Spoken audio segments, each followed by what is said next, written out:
Yun ho, samahan nyo kami guys. Kami kakain din sa Classic Subway. Ang batang rin McDo daw kanya. Ibit parang laruan ata yan. Ayos. Ang in-order namin ay yung family deal one na may pansit, may soup, may sweet and sour, tsaka may classic chicken ng Subway. Grabe, napakasarap niyan guys. Sa daming pagkain niyan na nakakatakam at nakakagutom, ang batang rin talagang laruan lang pagkain ata. At ako na magdidivide ng chicken na ara eh. Oh, beauty ko number 2, aring iyaw. Oh, beauty ko number 1, aring iyaw. At aring malaking parte, malaking parte ng buhay ko is kay Miss Universe yan. Tapos yung try, di yun yung akin, ay di bahala na. Ari, madami naman aring sweet and sour. Masarap naman din ari.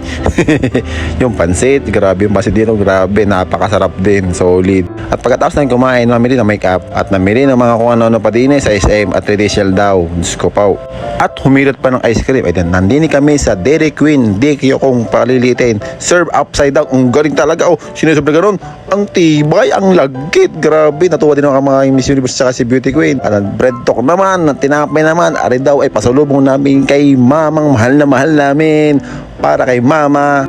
Kamahal na pagparkang namin 100 eh. Pero may driver na rin nakasama yung pag aalis ka na. Tunay nga nakakamahang hindi ko napakakapit. Naku pa, bakit nalaglag? Huwag na kayo may bilang DQ. Ari pala nalalaglag pag malambot na. Ang aral dito ay wag mong itataob ang ice cream pag malambot na. Kuha nyo? Ge!